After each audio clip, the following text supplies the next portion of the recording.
So leadership of the prime minister and chief minister அப்படின்னா 2016 முன்னாடி பார்த்தீங்கன்னா 2016 சென்னை தமிழ்நாட்டில் எடுத்துக்கிட்டீங்கன்னா முதலமைச்சர் யார் இருந்தாங்க 2016 16 15 இருந்தாங்க 16 தான் 16 தான் தமிழகத்தை இவங்க ஜெயலலிதா இருந்தாங்க சிஎம்ஆ. அவங்க இருந்ததுக்கு அப்புறம் யார் வந்தா ஓபிஎஸ் சரிங்களா. அவரோட லீடர்ஷிப் கரெக்டா இல்லை. ஆக்சுவலா லீடர்ஷிப் கரெக்டா கமெண்ட் கொண்டு போக முடியல. கொண்டு போக முடியாது என்ன ஆச்சுன்னா அப்படியே அது இங்க போயிடுச்சு. ஷார்ட்டா போயிடுச்சு. இபிஎஸ் எடப்பாடி பழனிசாமி அவர்கள்கிட்ட போயிடுச்சு.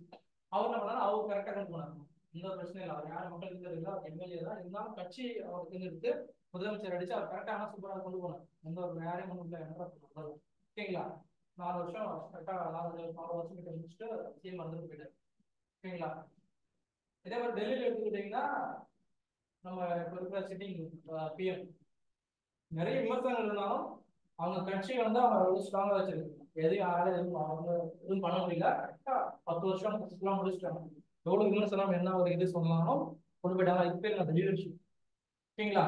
ஸோ இந்த லீடர்ஷிப் வந்து ஃபெயில் எப்போ ஃபெயில் ஆகும்னா, இப்போ நான் வந்து அந்த கட்சியோட பார்ட்டியோட லீடரா இருக்கேன் அப்படின்னா நான் சொல்லிட்டேன்னா அந்த உறுப்பினர்கள்லாம் கேட்கணும், என்ன அப்படியே ஃபாலோ பண்ணணும். அவங்க ஃபாலோ பண்ணல, இல்லை நீங்க என்ன சொல்றது நான் கேட்கணும். இந்த மாதிரி வேற மாதிரி ஏதாவது கிளாஷ் அவங்களுக்குள்ள மியூச்சுவல் அண்டர்ஸ்டாண்டிங் வரல அப்படின்னா அந்த டைம்ல என்ன ஆகும், கட்சி உடஞ்சிடும். ஓகேங்களா. உடஞ்சு என்ன பண்ணுவாங்க, கொஞ்சம் பேர் 2 பேர் வருவாங்க, டிஎம் ராஜன் அவங்க 2 பேர் காங்கிரஸ் போயிடுவாங்க. மொத்தம் பாத்தீங்கன்னா எங்ககிட்ட ஒரு 100 பேர் தான் மெஜாரிட்டி அப்படின்னா 100 பேருக்கு ஒரு 4 பேர் வந்து போனாங்க இந்த கட்சி மெஜாரிட்டி போயிடுச்சு. அவ்வளவுதான். 100 வேணும் 4 சீட் வாங்க மெஜாரிட்டி ஆகும். இப்போ நோ கான்டெஸ்ட் கொண்டு வருவாங்க. இதுல பார்லிமெண்ட் என்ன சொல்லுவாங்கன்னா நீங்க ப்ரூவ் பண்ணுங்க, அகைன் இந்த பவர் ப்ரூவ் பண்ணுங்க. அப்போ என்ன பண்ணுவோம், 96 பேர் எனக்கு சப்போர்ட் பண்ணுவாங்க, 104 பேர் அந்த பக்கம் போய் சப்போர்ட் பண்ணுவாங்க. 4 பேர் அந்த பக்கம் போயிட்டாங்க, அந்த 100 பேரோட 4 போய் சேர்ந்துருவோம். அப்போ என்னுடைய இது போயிடும், அவங்களுடைய இது கவர்மெண்ட் என்ன வேணும் ஃபார்ம் ஆகும், புது கவர்மெண்ட். ஓகேங்களா. ஸோ இது பேர் தான் majority sorry leadership of the prime minister and CM. 2 பேர் என்ன பண்ணோம் கரெக்டாக கொண்டு போகணும். ஓகேங்களா.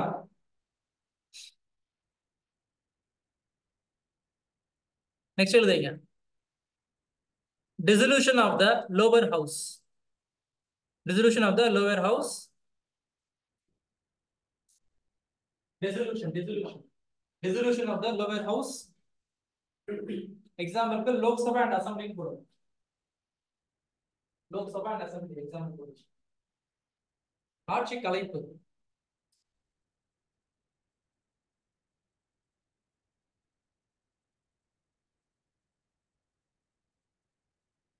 எக்ஸாம்பிளுக்கு மக்களவை மற்றும் மாநில சட்டமன்றங்கள். ஸோ டெசிலுஷன் வந்து லோக்சபால தான் பாசிபிள், ராஜ்யசபால பாசிபிள் கிடையாது. ஓகேங்களா. ஸோ அதான் வந்து லோக்சபான்னு சொல்றோம். நெக்ஸ்ட் எழுதுங்க.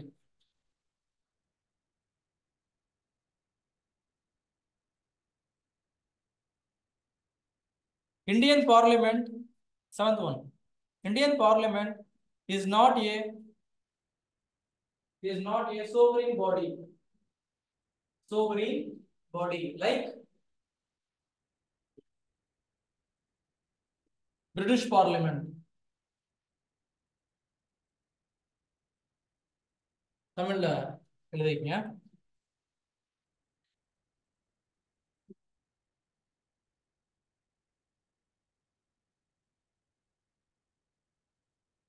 இந்திய நாடாளுமன்றம்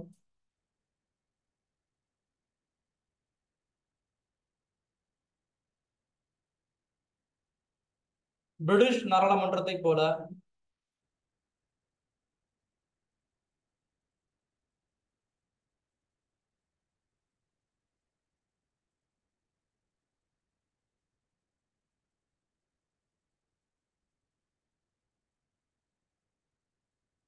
முடியாட்சி கொண்ட அமைப்பு அல்ல.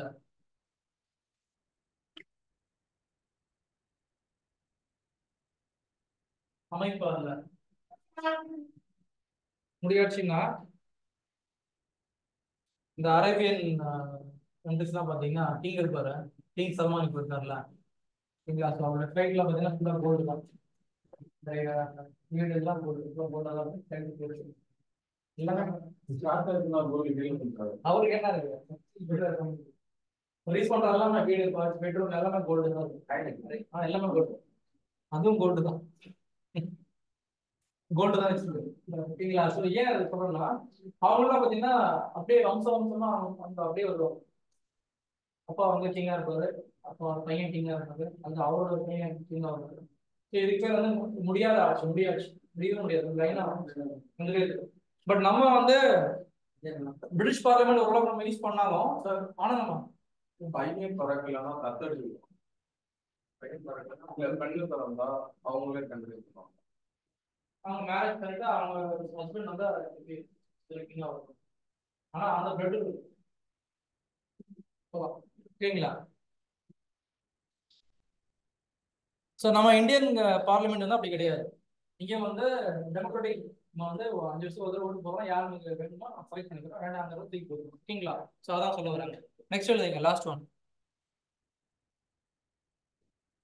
Parliament government, parliamentary government, parliamentary government combined parliamentary government combined with an elected president, with an elected president at the head.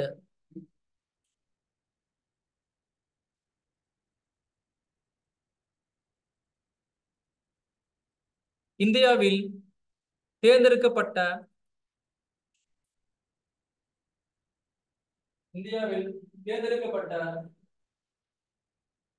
குடியரசு தலைவருடன் இணைந்து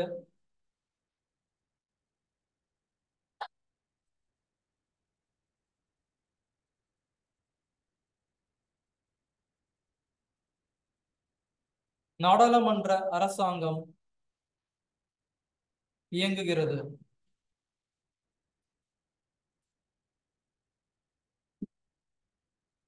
நெக்ஸ்ட் 7th ஒன் எழுதுங்க, 7வது 7th ஃபீச்சர், சரி 6th ஃபீச்சர் எழுதணுமா? ஆமா 6th எழுதுங்க.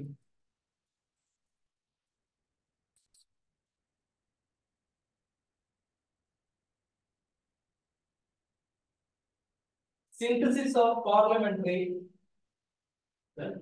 synthesis, SONTHESIS, synthesis of parliamentary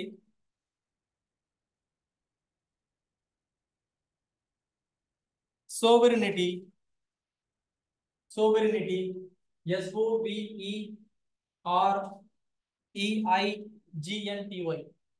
sovereignty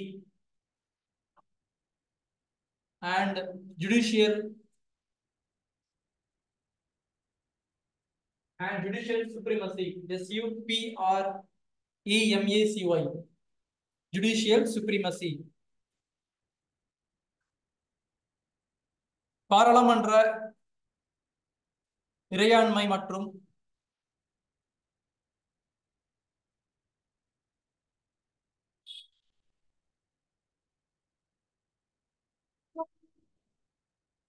நீதித்துறை மேலாதிக்கத்தின் தொகுப்பு.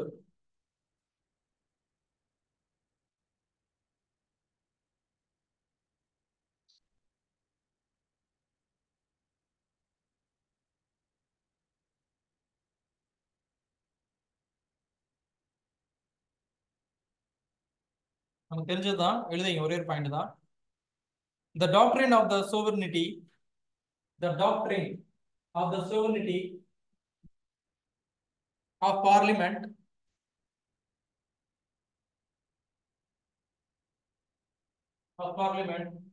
is associated with the British Parliament, while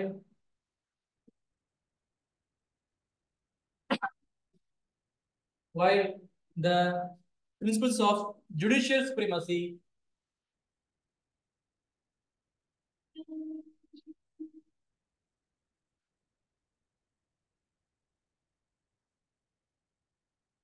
the principles of judicial supremacy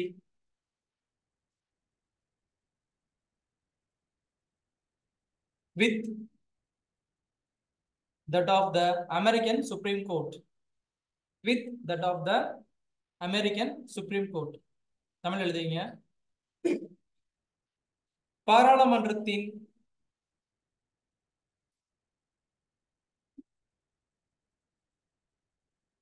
இறையாண்மையின் கோட்பாடு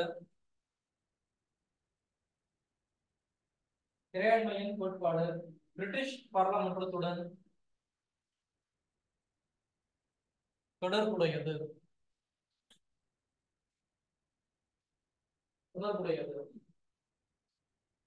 அதே சமயத்தில்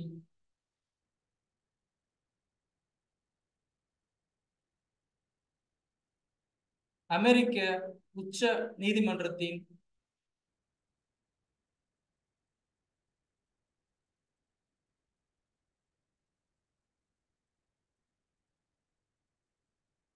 நீதித்துறை மேலாதிக்கத்தின் கொள்கைகளை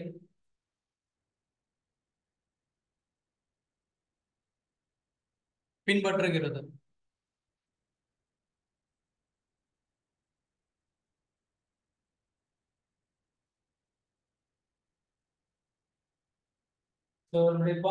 பிரிட்டிஷ் கான்ஸ்டிடியூஷன் இருக்கு இல்லையா, அதை வந்து நம்ம ரெப்ரசென்ட் பண்ற மாதிரி வந்து அந்த டிசைன்ல தான் நம்ம பார்லிமெண்ட் வச்சிருக்கோம். அதே மாதிரி சுப்ரீம் கோர்ட், அமெரிக்கன் சுப்ரீம் கோர்ட்ல எப்படி சிஸ்டம் வச்சிருக்காங்களோ அந்த மாதிரி தான் நம்முடைய இந்தியன் ஜுடிஷியரி சிஸ்டம், நீதித்துறை மேலாதிக்கம் வந்து அந்த மாதிரி தான் இருக்கு அப்படின்னு சொல்லுவோம். இது ரெண்டுமே நமக்கு தெரியும். சரிங்களா? ஸோ பார்லிமெண்ட்ல வந்து ஒரு ஸ்பீக்கர் இருக்கணும், ஒரு லோக்சபா இருக்கணும், ராஜ்யசபா இருக்கணும். அங்க வந்து வைஸ் பிரசிடென்ட் தான், அங்க லீடரா இருக்கணும். எம்பி அங்கேயும் எம்பி இருப்பாங்க. Difference 5 years term, 6 years term, இந்த மாதிரி நிறைய டிசைன் நம்ம வச்சிருக்கோம் இல்லையா, டிஃப்ரெண்டா டிசைன் பண்ணி இருக்கோம் இல்லையா. இது எல்லாமே வந்து நம்ம அமெரிக்காவுடைய அந்த பார்லிமெண்ட்டை, சாரி பிரிட்டிஷுடைய அந்த பார்லிமெண்ட்டை நம்ம பார்த்து ஓகே இங்கே அது மாதிரி இருக்கும், நம்ம அதை மாதிரி ஃபாலோ பண்ணிக்கலாம் அந்த மாதிரி எழுதி வச்சிருக்கோம். அதே மாதிரி அமெரிக்காவை பார்த்துட்டு அங்க வந்து சுப்ரீம் கோர்ட் இருக்கு, அங்கேயே வந்து நிறைய கோர்ட்ஸ் தான் இருக்கு. ஸோ அந்த ஃபிகர் நம்ம இங்கே கொண்டு வரலாம். எல்லா கோர்ட்டுக்கும் வந்து ஹைகோர்ட்டுக்கும் ஒரு தலைமை, ஒரு ரெப்ரஸன்டேஷன், இதுதான் அபெக்ஸ் அத்தாரிட்டி அப்படின்னு சொல்லி ஒருத்தர் மேல அங்க வைக்கலாம். அங்க சுப்ரீம் கோர்ட் அப்படின்னு வைக்கலாம். இப்படிதான் அமெரிக்காலே வச்சிருக்காங்க. அந்த மாதிரி அந்த ஐடியாலஜி வந்து அங்கே நம்ம வச்சிருக்கோம். சரிங்களா? அதுதான் சொல்லுவோம். ஓகேவா? நெக்ஸ்ட் 7th ஒன் எழுதி.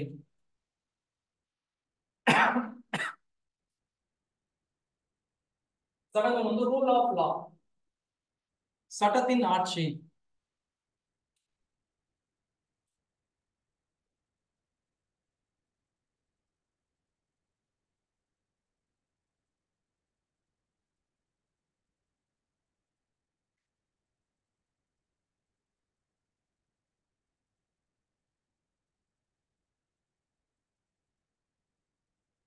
எழுதுங்க. according to the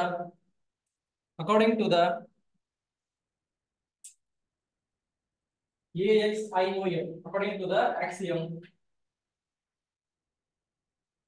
people are ruled by the law. People are ruled by the law, but not by the men.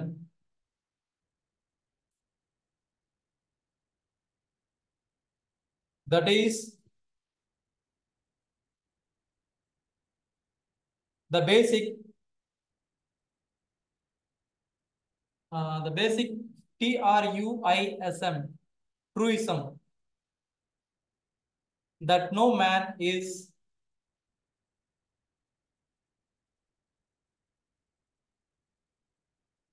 infallible. INFALIABLE, infallible. Full stop is again continue பண்ணுங்க. The axiom is the vital. The axiom is the vital, VITAL, vital to a democracy.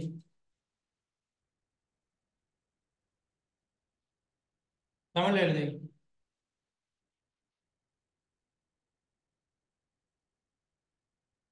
இந்த கோட்பாட்டின்படி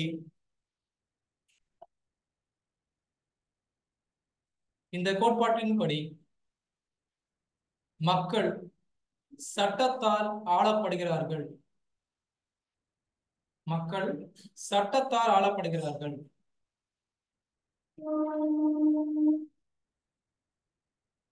ஆனால் மக்கள் சட்டத்தை ஆளவில்லை.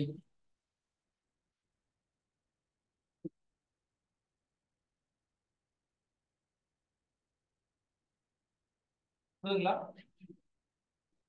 Difference புரியுதா? என்ன சொல்றாங்க? Rule of law. Rule of law சொல்லுங்க. எக்ஸாம்ல நிறைய தடவை இந்த கொஸ்டின் கேட்பாங்க. ரூல் ஆஃப் லா அப்படின்னு கேட்பாங்க. இல்ல இந்த நான் சொன்ன அந்த எக்ஸ்பிளனேஷன் மேல கொடுத்துட்டு கீழே அந்த ஆப்ஷன்ஸ்ல இந்த ரூல் ஆஃப் லா கொடுத்துருப்பாங்க. நீங்க மேட்ச் பண்ண மாதிரி இருக்கும். ஓகேங்களா?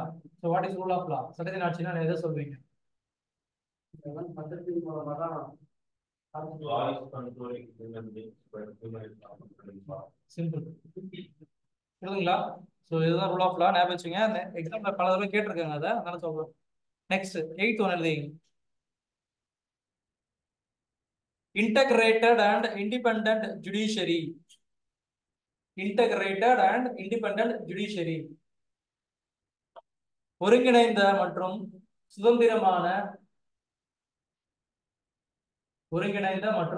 சுதந்திரமான நீதித்துறை.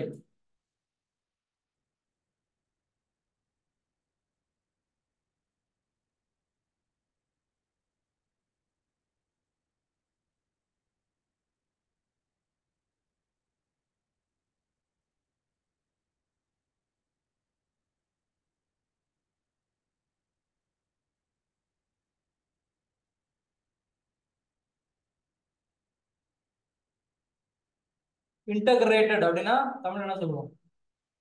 இன்டகிரேட்டட். இப்போ இந்த கிளாஸ்ல நம்ம ஒரு 10-15 பேர் இருக்கோம்னா மேல ஒன்னா ஒரே கிளாஸ்ல இருக்குமா? இதுக்கு பேர் என்ன? இன்டகிரேட்டட். ஒன்னா இருக்கு, நிறைய பேர் சேர்ந்து ஒன்னா இருக்கு. இன்டகிரேட்டட். இண்டிபெண்டன்ட், நீங்களாம் உட்காந்துருக்கீங்க ஒன்னா, நம்மளே தனியா நிற்கிறோம். இண்டிபெண்டன்ட். புரியுதுங்களா? So integrated independent judiciary. இந்தியாவில் எப்படி இருக்காங்கன்னா இன்டகிரேட்டட் ஜுடிஷியரி இருக்கு, இண்டிபெண்டன்ட் ஜுடிஷியரி இருக்கு, ரெண்டுமே இருக்கு India.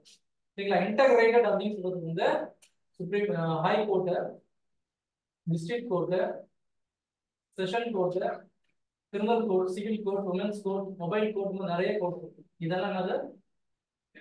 Integrated. Independent supreme court அவங்க தனி, அவங்கதான் ஃபர்ஸ்ட் என்ன சொல்றாங்க, தனியா இருக்காங்க. பட் அவங்களோட தான் ஒன்னா எல்லாரும் இணைஞ்சிருக்காங்க. So independent and integrated. புரியுதுங்களா? இண்டிபெண்டா தனியா இருக்காங்க, அவங்களோட ஒன்னு எல்லாரும் இணைஞ்சிருக்காங்க.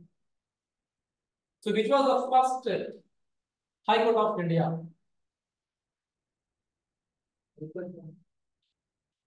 இது இந்தியாவின் முதல் உயர் நீதிமன்றம் இது. இருக்கிறதுலே ரொம்ப ஈஸியான கொஸ்டின். மேபி உங்களுக்கு கேட்டாங்கன்னா குட் டைம் இருக்குன்னு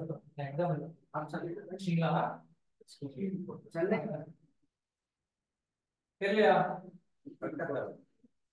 நீங்க ஃபர்ஸ்ட் என்ன சொன்னீங்க? நீங்க கல்கட்டா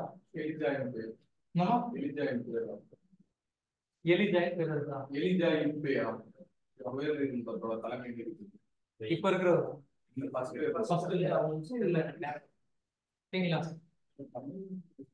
நான் சொல்றது என்னன்னா எக்ஸாம்ல கேட்டா இப்படிதான் கேட்பாங்க. ரொம்ப மேபி ஃபர்ஸ்ட் கேட்கலாம், அது எப்பவுமே மாறி மாறாது. லாஸ்ட் கேட்கலாம், லாஸ்ட் கரண்ட் அஃபேர்ஸ் அப்டேட்ஸ் கேட்கலாம். ஸோ ஃபர்ஸ்ட் ஹைகோர்ட் வந்து நமக்கு எங்க வந்துச்சு அப்படின்னா கல்கட்டால ஏற்படுத்தினாங்க. அதுக்கு முன்னாடி வந்து சுப்ரீம் கோர்ட்லாம் கிடையாது, அப்புறம் தான் கொண்டு வந்தாங்க. ஓகேங்களா? நெக்ஸ்ட் எழுதுங்க. 9th one fundamental rights.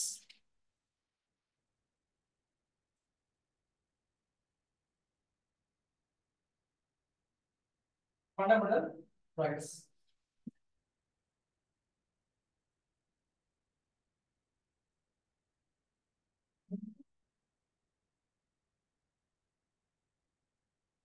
எக்ஸாம்பிளா உங்களுக்கு கேட்கலாம், ஃபண்டமெண்டல் ரைட்ஸ் வந்து எத்தனாவது seventh feature of Indian constitution? 9th feature. எக்ஸாம்பிளா பாத்தீங்கன்னா 9th ஃபீச்சர். எல்லாம் ரிவர்ஸ்ல எப்படி கேட்கலாம்?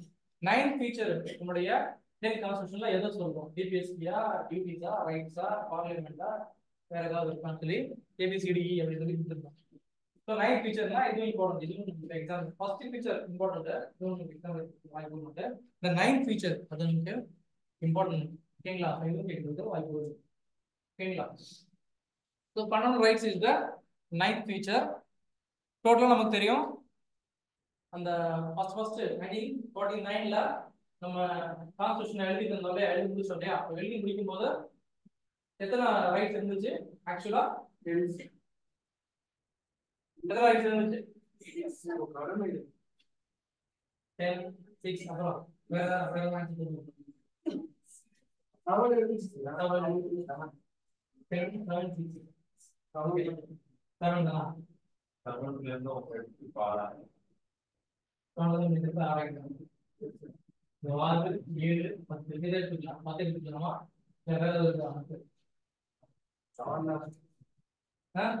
7 தானே?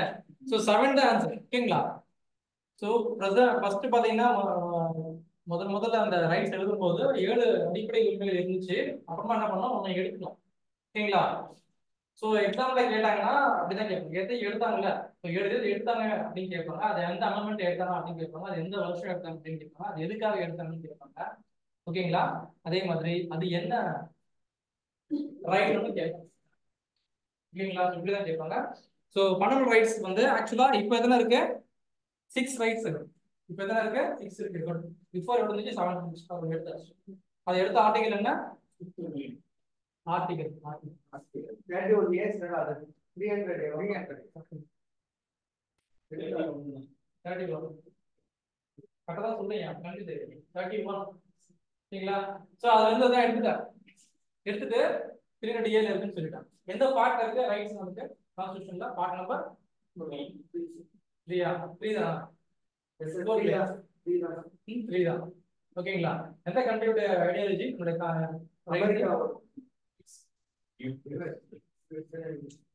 ஓகேவா? ஓகே. சோ எந்த வருஷம் அதை டெலிட் பண்ணோம்னா அந்த ரைட்டா? 1976 42. ஓகே. ஒரு ஆன்சர் கொடுத்தாரு. என்ன ஆன்சர்? 44 ஆகும் சார். 1978.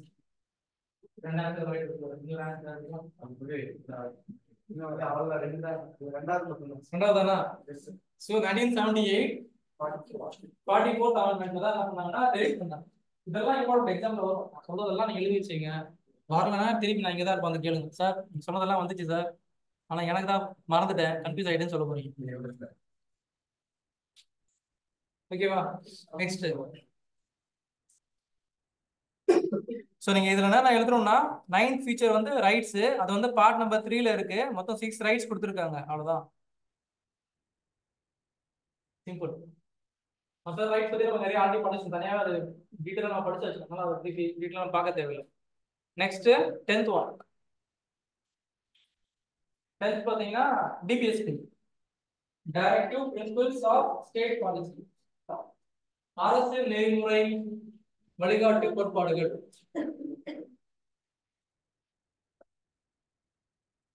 இதுதான் 10th ஃபீச்சர்.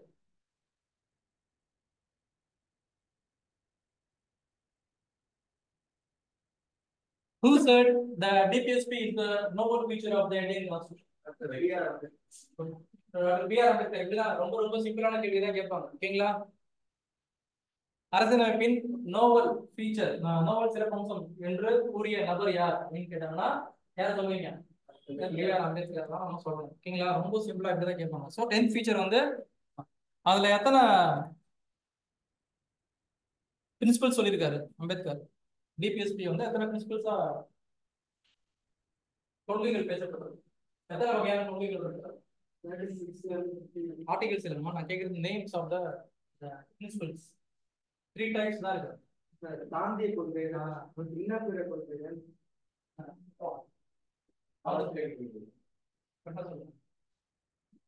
சோசியலிஸ்டிக் பிரின்சிபல்ஸ், சமூக கொள்கைகள், சமத்துவ கொள்கைகள் அப்படி சொல்லலாம்.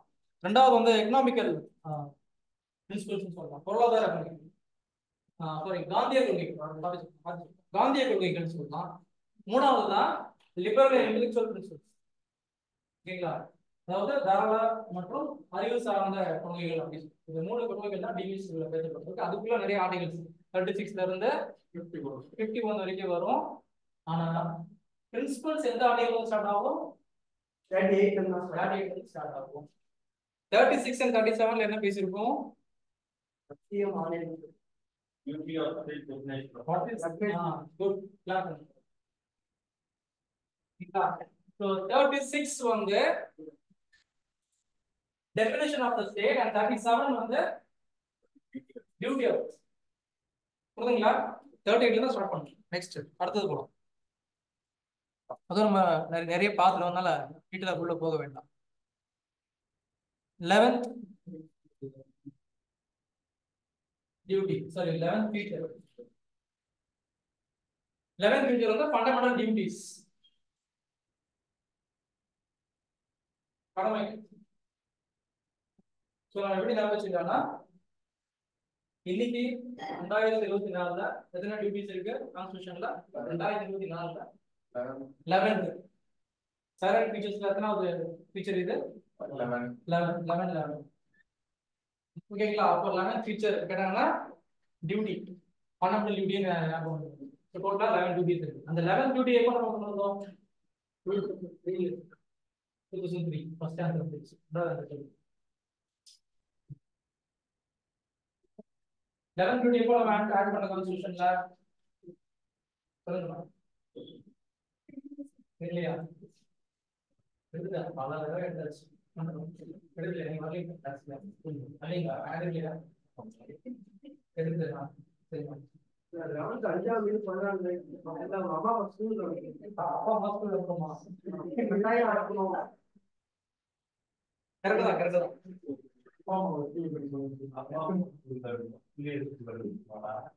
அதெல்லாம் கரெக்டா சொன்னாங்க அப்பா அம்மா வந்து ஸ்கூல்ல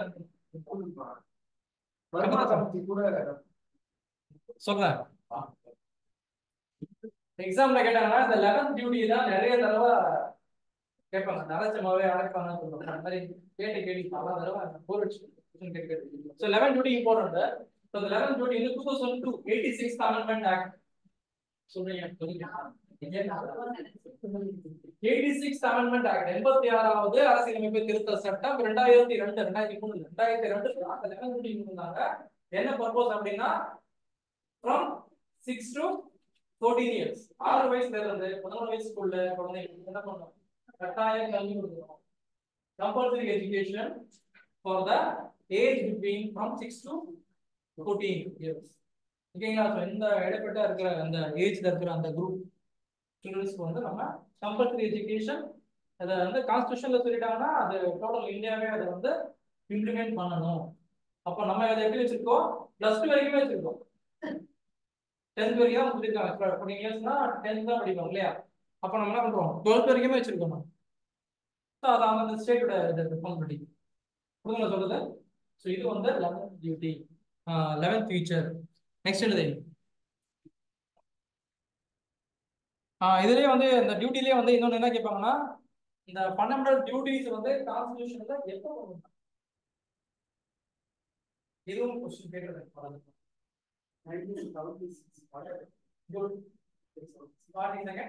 42வது திருத்த சட்டம் 1976ல தான் ஃபண்டமெண்டல் டியூட்டியை வந்து உள்ள கொண்டு வரும் அதுக்கு முன்னாடி டியூட்டி கிடையாது ஓகேவா அது ஒரு கிளாஸ் பண்ணணும் நிறைய ஆன்சர் கொடுத்துட்டு இருக்காரு முதல்ல உள்ள இருக்கிறாங்க பயிர் எக்ஸாம் இன்னும் 2.5 months இங்கிலீஷ் கேட்டாரு சரிங்களா எல்லாரும் பார்த்தோம் நல்ல புரியுங்களா நல்ல சகனம் உண்மைதான்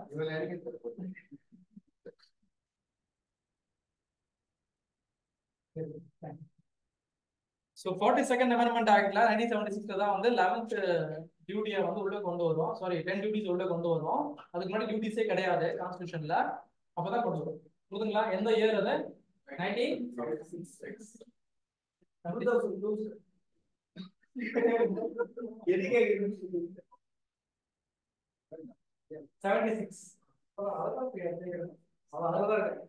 இன்னும் வரல ஓகேங்களா சோ இதெல்லாம் எக்ஸாம்ல கேட்பாங்கம்மா அதான் தெரியும் சொல்லிட்டு இருக்கேன் ஞாபகம் வச்சுங்க 12th ஒன் போலாம் 12th feature Indian secularism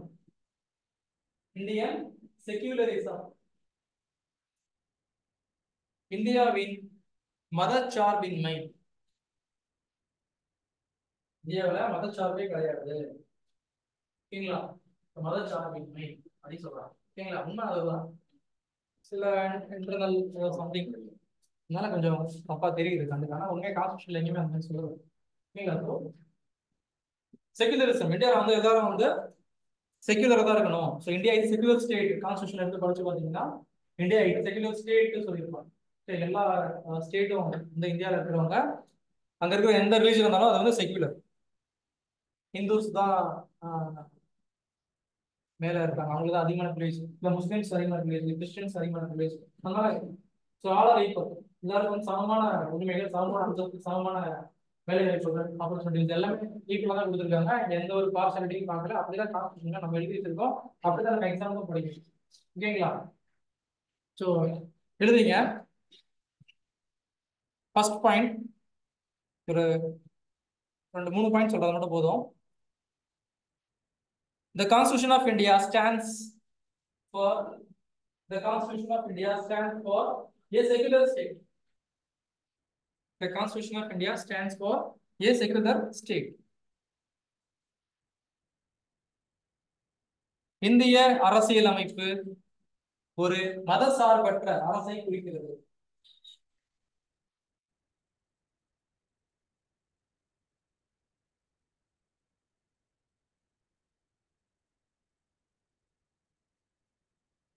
point number 2.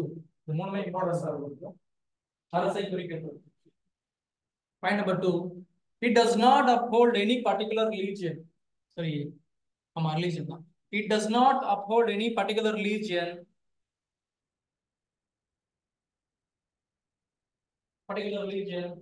as the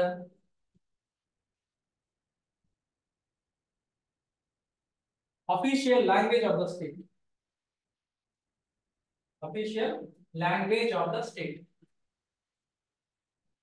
தமிழ்ல எழுதிங்க.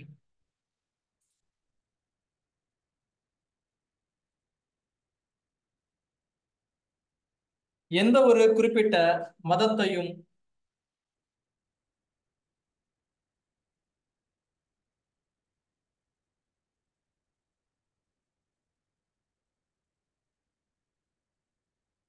மற்றும் மொழியையும்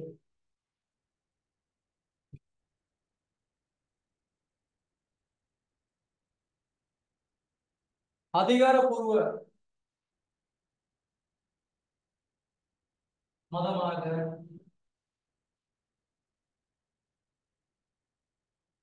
நிலைநிறுத்தவில்லை. சரிங்களா? தேர்ட் பாயிண்ட் எழுதிங்க.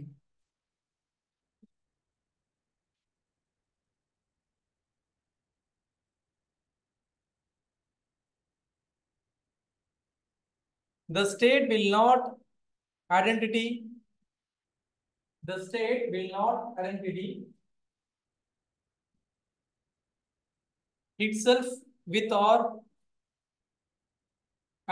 itself with or be controlled by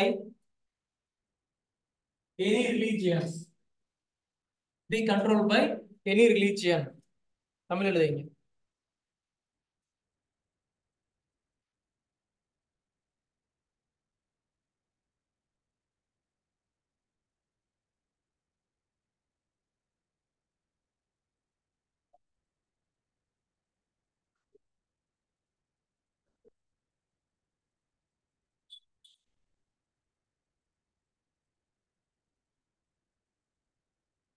எந்த மதத்துடனும்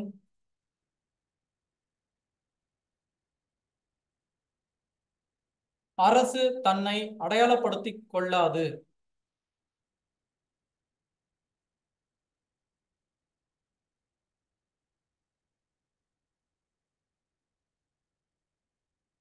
அல்லது கட்டுப்படுத்தாது.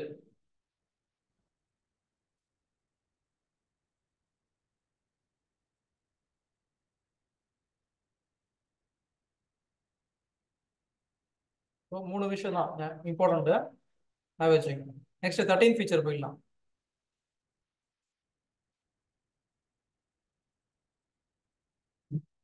Universal adult franchisee. Universal adult franchisee,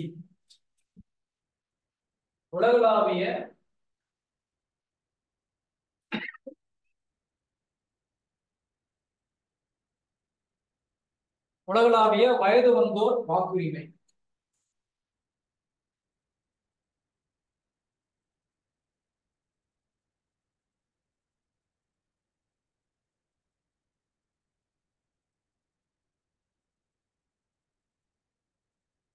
வருதுல எலெக்ஷன். ஸோ எந்த ஏஜ்ல இருந்து ஓட்டு போடலாம்? 18 இயர்ஸ் வந்து ஓட்டு. பட் பிஃபோரா வந்து 1989 1989 முன்னாடி வரைக்கும் 21 இயர்ஸ் 21 வயசு இருந்தவங்க மட்டும் தான் ஓட்டு போடணும். 18 வயசு இருந்தா நீங்க நிறைய ஓட்டு போட முடியாது. ஓகேங்களா? அந்த மாதிரி இருந்துச்சு. பட் அந்த ப்ரொவிஷன் அவங்க என்ன பண்ணாங்கன்னா கேன்சல் பண்ணாங்க. இப்போ 1989 இந்த அமெண்ட்மெண்ட் அதை இம்பார்ட்டன்ட் எக்ஸாம்பிள் கேட்பாங்க. 61st Amendment Act. That was the word of there as the 61st Amendment Act 1989.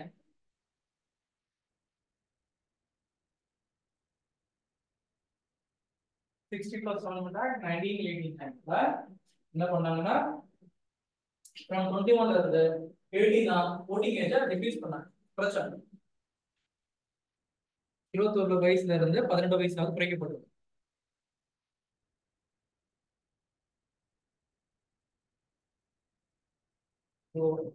அந்த ஓட்டிங் ஏஜ் குறைச்ச அந்த முன்னாள் பிரதம மந்திரி யார் அப்படிங்கிறதுனா ராஜீவ் காந்தி. சரிங்களா? ஸோ அவங்க வந்து ஏஜ் வந்து கம்மி பண்ணிட்டு என்ன ரீசன் அப்படின்னா ஏஜ் கம்மி பண்ண என்ன ஆகும்னா ஓட்டர்ஸ் வந்து எல்லாம் இன்க்ரீஸ் ஆகலாம், அதிகமாகும். ஸோ அதனால நம்ம என்ன பண்ணோம்னா 18 வயசா இருக்கிறவங்க ஓட்டு போடலாம் என்ன அப்படின்னு சொல்லிட்டு அப்போ நம்ம என்ன பண்ணுவோம், இந்த தடவை 18 வயசு யாரெல்லாம் முடிஞ்சு நமக்கு எலிஜிபிள் இருக்கோம் அந்த எல்லாரும் கிட்ட ஓட்டு போடும்போது அங்க இவிஎம் அப்படிங்கிற ஒரு மிஷின் தான் பண்ணுவோம். நிறைய பட்டன்ஸ் இருக்கும், பக்கத்துல அந்த பார்ட்டி நம்பர் இருக்கும், சிம்பிள் இருக்கும், பட்டனை ப்ரெஸ் பண்ணுவோம். பட் நீங்க போட்ட ஓட்டு அவங்களுக்கு தான் போச்சா? எனக்கு நிறைய டவுட் இருக்குல்ல, கம்ஃபர்ட் இருக்குல்ல, போட்டு போக மாட்டேங்குது, இந்த பட்டன் ப்ரெஸ் பண்ணாலும் யாருக்காவது போயிடுது அப்படின்னா நம்ம ஃபீல் பண்ணுவோம் இல்லையா? அதுக்கு என்ன பண்ணுவாங்க, பிபி பேடுன்னு இருக்கு. ஸோ அதில் பார்த்தீங்கன்னா நீங்கள் ப்ரெஸ் பண்ணீங்கன்னா ஒரு சின்ன ஒரு ஃபீல்டு வரும், ரசீட் மாதிரி லிஸ்ட் வரும். அதில் வந்து உங்களுக்கு தெரியும் நீங்கள் யாருக்கு போட்டீங்க அப்படின்னு. ABCDEFGH எத்தனை கட்சி இருக்கோ அந்த கட்சியில் எந்த கட்சி நீங்கள் போட்டீங்களோ அதில் வந்துடும். ஸோ அது ஒரு ப்ரூஃப் உங்களுக்கு. நான் இதுதான் ஓட்டு போட்டுருக்கேன், என்னோட ஓட்டு கரெக்டாக தான் இருக்கு வைக்க மாட்டாங்க. அதாவது இது மட்டும் மட்டும் கவனிச்சு வச்சுருவாங்க. விவிபேட் எல்லா இடத்துல கம்பல்சரி எங்கெங்க இருக்கோ அதெல்லாம் கம்பல்சரி ஓட்டு நம்மள ஒரு ஸ்ட்ரைக் பண்ணால் 2 விஷயம் சொல்லுவாங்க. காலையில 7 மணிக்கு ஸ்டார்ட் பண்ணுவாங்க போலிங்க, ஈவினிங் ஒரு 5 6 மணி வரைக்கும் வச்சிருப்பாங்க. நீங்க ஒரு 3 மணி நேரம் ஓட்டு போட முடியும், வெயிட் பண்ணி பாருங்க. யாரும் ஓட்டு போட முடியும் பதற்றம் ஹெட்லைன் போடுவாங்க. யாருமே வாக்குச்சாவடிக்குள்ள போகல, ரீசன் எல்லாம் டிவி பேட் கேட்குறாங்க இதுல சொல்றாங்கன்னா பண்ணுவோம். சரி ஓகே எடுத்துட்டு வாங்க, அதை பார்த்து பக்கத்துல பார்ப்போம். நான் மட்டும் தான் இன்ஸ்டாகிராம் அது ஃபுல்லா இந்தியா ஃபுல்லா ஸ்ப்ரெட் ஆகும். சரிங்களா? அப்ப நம்ம கேட்கறதுல நம்மளே 1 hour 2 hour பர்மிஷன் போட்டு போயிட்டாங்க, ஓட்டு போட்டா போதும் இல்லையா? அதுவும் நிறைய பேர் போக மாட்டாங்க. இந்த பர்சன்டேஜ் பார்த்தீங்கன்னா கம்மியாகிட்டே வரும், 70% 69% அந்த மாதிரி கம்மியாகிட்டே வரும். இந்த ரஷ்யால கொரியாலாம் பார்த்தீங்கன்னா 100% ஓட்டு போட்டே ஆகும், வீட்டில் வந்து தூக்கி போயிடும். ஆனா இங்க அந்த மாதிரி கிடையாது. ஓகேங்களா?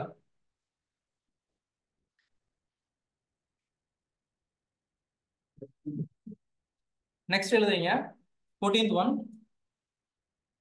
சிங்கிள் சிட்டிசன்ஷிப்,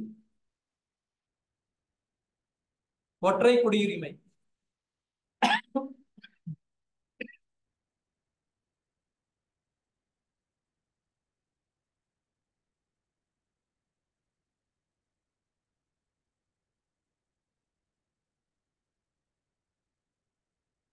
ஸோ சிட்டிசன்ஷிப் நம்ம ஆல்ரெடி நிறைய பார்த்துட்டோம்.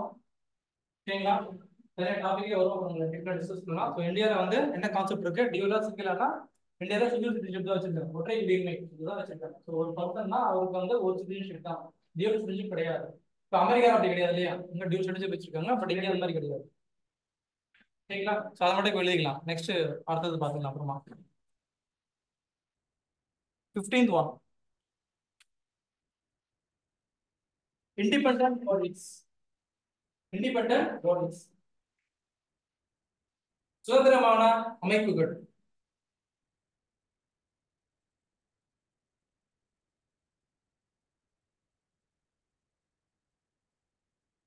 நிறைய இருக்கு. நான் ஷார்ட் அண்ட் சிம்பிளா நமக்கு தெரியுற மாதிரி நான் சொல்லிடுறேன். ECI, election commission of India, இந்திய தலைமை தேர்தல் ஆணையம்.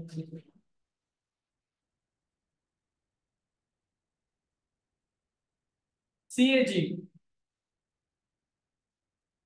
CAG, controller auditor general of India.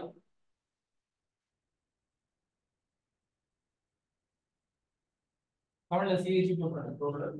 Auditor general of India.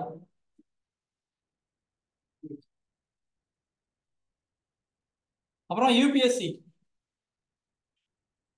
Union public service commission. அப்புறமா பாத்தீங்கன்னா கான்ஸ்டிடியூஷனல் பாடிஸ், அரசியல் அமைப்புகள். கான்ஸ்டிடியூஷனல் பாடிஸ் எக்ஸாம்பிள் வேணா கான்ஸ்டிடியூஷனல் பாடிஸ்ல நீங்க இதெல்லாம் எடுத்துக்கலாம்னா ஜுடிஷியரி எடுத்துக்கலாம், சுப்ரீம் கோர்ட் இதெல்லாம் எடுத்துக்கலாம், ஹைகோர்ட் எடுத்துக்கலாம். அப்புறமா வந்து கார்பரேஷன் இருக்கு இல்லையா, நகராட்சி இருக்கு. ஸோ அதெல்லாம் நீங்க கான்ஸ்டிடியூஷனல் பாடிஸா நீங்க எடுத்துக்கலாம். ஓகேங்களா? நிறைய இருக்கு அதுக்குள்ள. நான் இது மட்டும் சிம்பிளா சொல்றேன், 4 நோட் பண்ணி வச்சுக்கோங்க. ஸோ இதெல்லாம் வந்து சுதந்திரமான அமைப்புகள்னு சொல்லுவாங்க. Next 16th one, emergency provisions. Emergency provisions, அவசர கால சலுகைகள், ஏற்பாடுகள் சொல்லலாம். அவசர கால ஏற்பாடுகள்.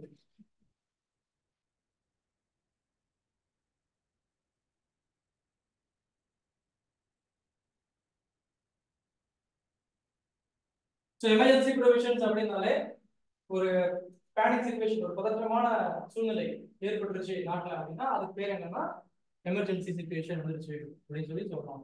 எங்க பதற்றமான சூழ்நிலைகள் வந்து மேபி அது ஒரு பெரிய ஒரு சைக்ளோனோ, ஒரு சுனாமி, எர்த்குவேக், இல்ல வார், இந்த மாதிரி சம்திங் எதுவும் இல்லை, நாட்டில் வந்து லா ஆர்டர் கான்ஸ்டியூஷன் மிஷினரி வந்து ஃபெயில் ஆயிடுச்சு. ஓகேங்களா? ஸோ அந்த மாதிரி ஏதாவது ப்ராப்ளம் அடிக்கடி இந்த மாதிரி நிறைய பிரச்சனைகள் ஏற்படும் போது என்ன ஆகும், எமர்ஜென்சி அவசர நிலை ஏற்படுத்திடுவாங்க, பிரகடனப்படுத்திடுவாங்க. கவர்னர் வந்து ஸ்டேட்லயும் அங்க வந்து பிரசிடென்ட் வந்து அங்கேயும் சென்ட்ரல்லையும் வந்து அனௌன்ஸ் பண்ணிடுவாங்க, எமர்ஜென்சி டைம் இது அப்படின்னு சொல்லி அனௌன்ஸ் பண்ணிடுவாங்க. ஓகேங்களா? ஸோ அந்த மாதிரி சொன்னாங்கன்னா 3 வகையான எமர்ஜென்சிஸ் இருக்கு. 3 டைப்ஸ் ஆஃப் எமர்ஜென்சிஸ் இருக்கு. ஓகேங்களா? ஒன்று வந்து நேஷனல் எமர்ஜென்சி. ஆமா, 352. ஓகேங்களா? நேஷனல் எமர்ஜென்சி, தேசிய அவசர நிலை.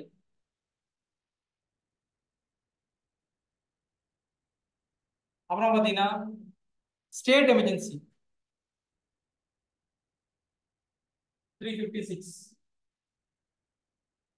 தேசிய அவசர நிலை. மூணாவது பாத்தீங்கன்னா பினான்சியல் எமர்ஜென்சி, நிதி நெருக்கடி 360. இதுல ரொம்ப ஆபத்தான இது அப்படின்னா என்ன கேட்டீங்கன்னா பினான்சியல் எமர்ஜென்சி. ஓகேங்களா?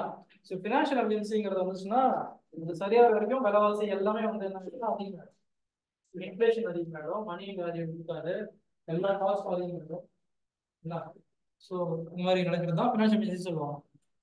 ஸோ 16th முடிச்சிட்டோம். Next 17th future, 3-tier government. 3-tier government, 3 அடுக்கு அரசு.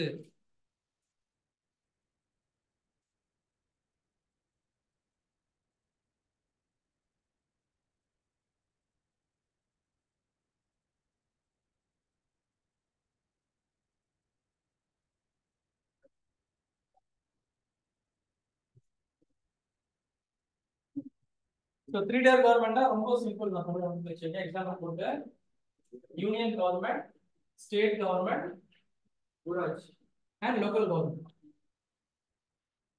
Union government, state government and local government.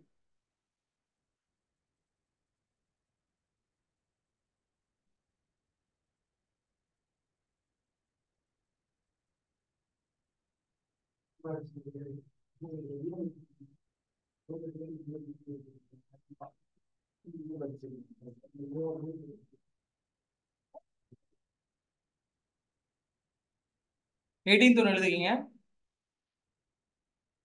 Cooperative societies.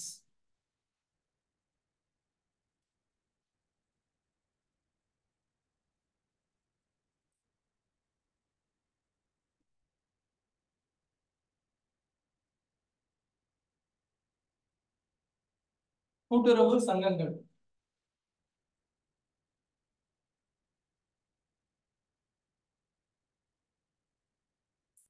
The 97th Constitutional Amendment Act of 2011.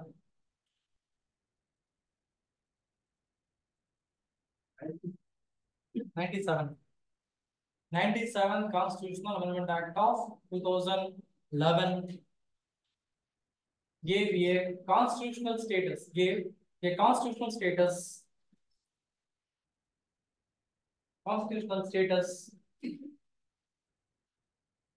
and protection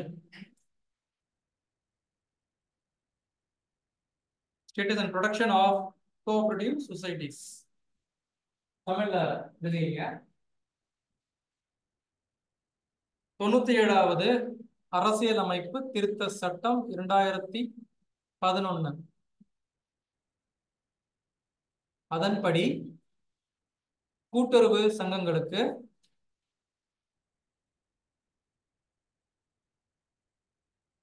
அரசியலமைப்பு அந்தஸ்து மற்றும் பாதுகாப்பு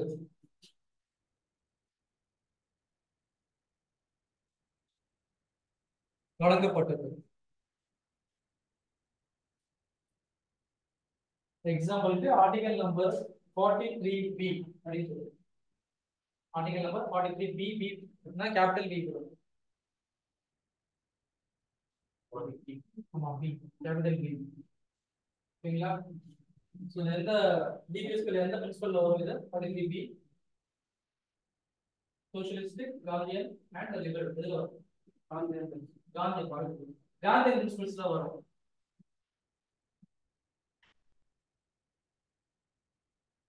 ஓகேங்களா. காந்திஜி தான் சொன்னா சொசைட்டி கிராமங்கள் அழைச்சிட்டு இருக்கோம். அங்க இருக்கிற ஏழை மக்கள் விவசாயிகளுக்கு வந்து உதவணும் அந்த மாதிரி சொல்லி கான்ஸ்டிடியூஷன் வந்து இப்போ 2016 சொன்னாரு. ஆனா 2011 தான் கொடுத்துருக்கோம். ஓகேங்களா.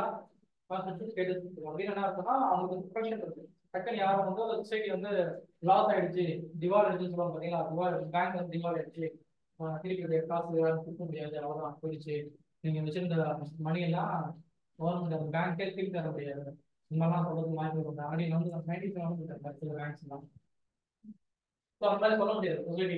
ஏன்னா அவங்க வந்து ஸ்டேட்டஸ் கொடுத்துருக்காங்க ப்ரொடெக்ஷன் கொடுத்துருக்காங்க. ஓகேங்களா. எப்போ கொடுத்தா 2011 கொடுத்து முடிஞ்சிருச்சு. So 18 types of silent features இன்னைக்கு நம்ம சிம்பிளா முடிச்சிட்டோம். ஓகேங்களா. டவுட் இருக்கா? இல்ல ஒரு சில இதுல நான் ரொம்ப ஷார்ட்டா சொல்லியிருப்பேன். ரீசன் வந்து அந்த டாபிக்கே இருக்கு நான் பேசுவேன். ரைட்ஸ் டியூட்டிஸ் கிளாஸஸ் அந்த பஞ்சாயத்து ராஜ் லோக்கல் கவர்மெண்ட் ஷார்ட்டா சொல்லிட்டேன். ஓகேங்களா. அது டாபிக்கே வந்து மீட்டர் நம்ம அதை பார்த்துக்கலாம். எடுத்த வரைக்கும் ஏதாவது டவுட்?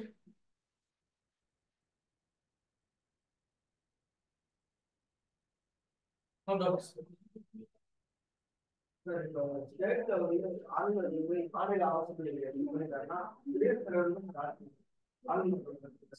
அது கவர்னர் ஆட்சினால அவர் இன்டர்நெட்டா ரிலீஸ் ஆட்சி தான் இருக்கும். ஆனா அவங்க கண்ட்ரோல் தான் எல்லாரும் வரும். புரியுதுங்க.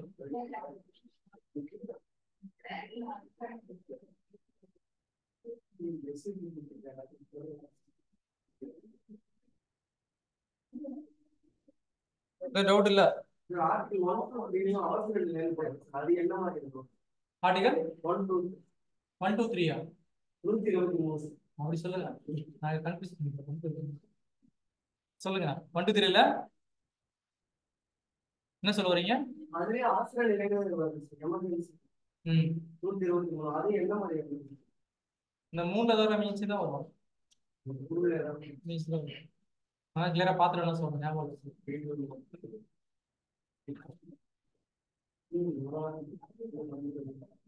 டவுட் இருக்கு இல்லையாமா? முடிச்சுக்கலாமா கிளாஸ்?